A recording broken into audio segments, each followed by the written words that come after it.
Today in Tarantulas in a Bowl news, Elon Musk has announced that he will be starting a new political party to take on MAGA. It's called the America Party. And that news comes in the wake of congressional Republicans ramming through Donald Trump's mega bill, which Musk always hated.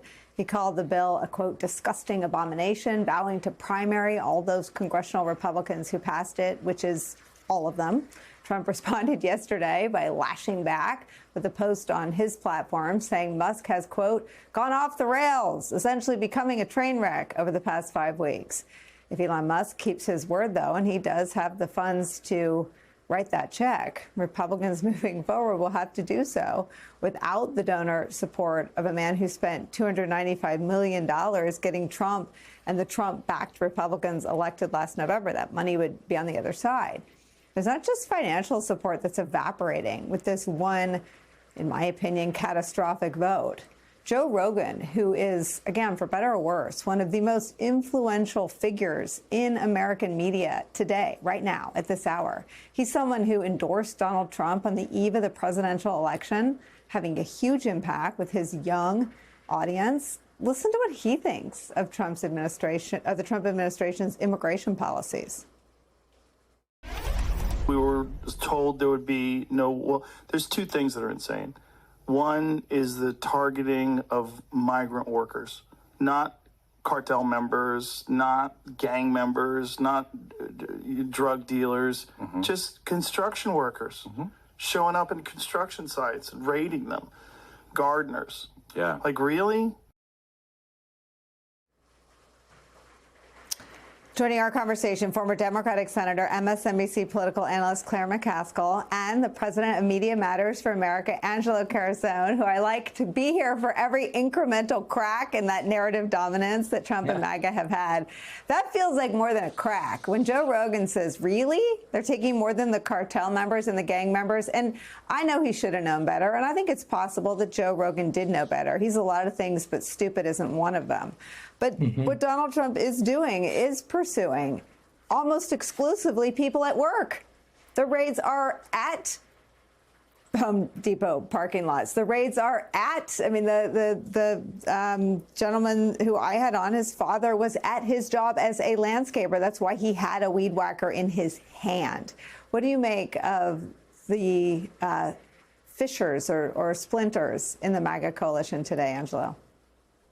I mean, I think that, you know, it's true. I don't want to overstate one example because then I think sometimes there's a little too much Schadenfreude. But you're right. It is, Rogan is an illustration of this much larger trend. And to take a step back and consider it, what's important about the media right now, is the MAGA media, is that it's not one chorus with a single conductor. It's more like a music festival with a bunch of stages. And you sort of have to have everything oriented and organized correctly so that each stage can work. If they're all pointed at each other, it's just a big cacophony of noise. It actually is a disaster. And so what Trump has to do in order to leverage that all those different parts into a narrative and then achieve narrative dominance, which leads to political power, is that you have to sort of keep them all relatively organized and on the same page. And so when you have these small fractures and cracks that then start to expand out, that's when you start to have problems. So what you see with Rogan is not a one-off.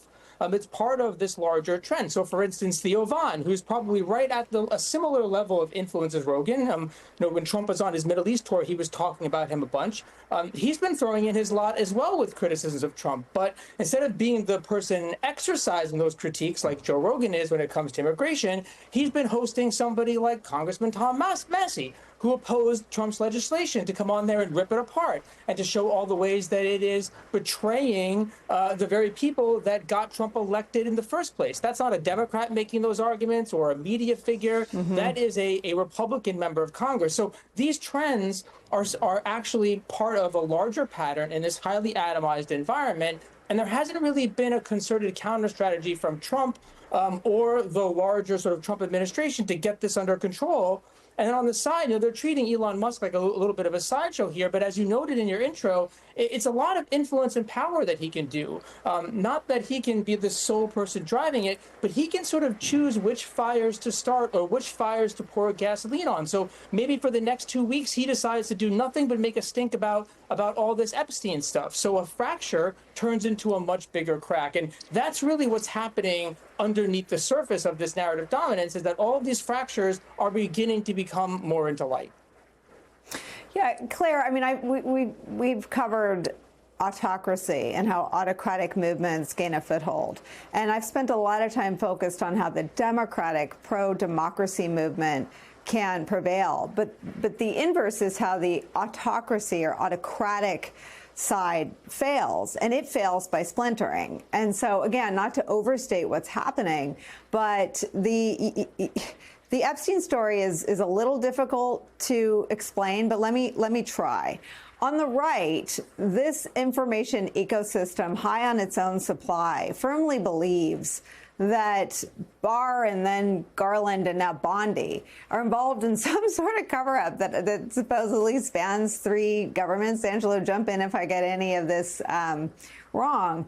And the people that spread those conspiracies are now the deep state. They're now the people running the Justice Department and the FBI. They're Pam Bondi, they're Kash Patel, they're Dan Bongino, and they are pissed. Let me show you some of the most influential people still waiting for this big reveal. This is some of the folks that have made life and death decisions about the kinds of people that'll staff our national security agencies. These are the right-wing influencers that Donald Trump is extremely sensitive to.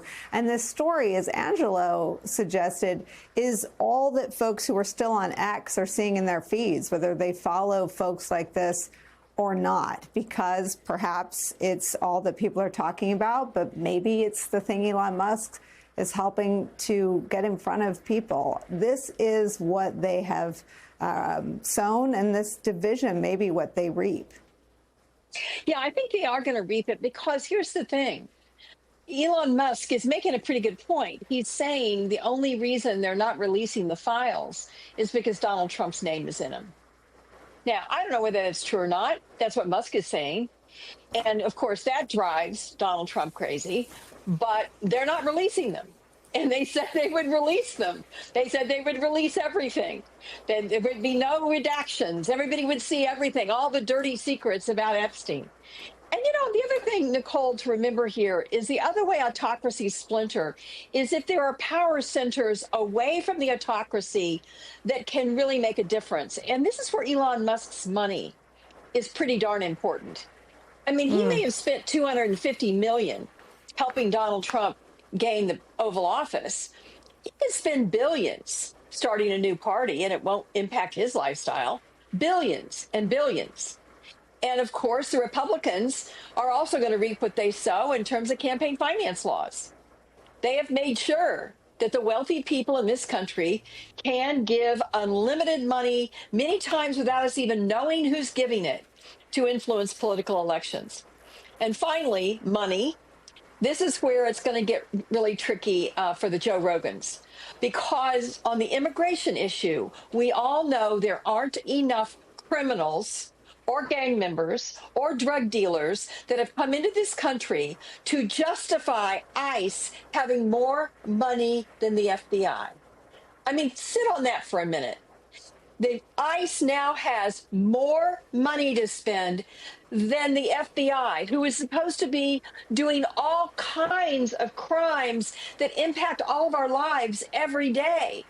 International drug cartels, armed robberies. And this is nuts. And they're going to have to keep going after innocents who have lived in this country for years and are just working hard, many of them paying taxes, many of them doing everything they should be doing, including trying to get citizenship. So this is going to become more and more unpopular as Tom Homan and Stephen Miller live their wet dream, which is trying to get everyone in this country who is not a citizen out of the country.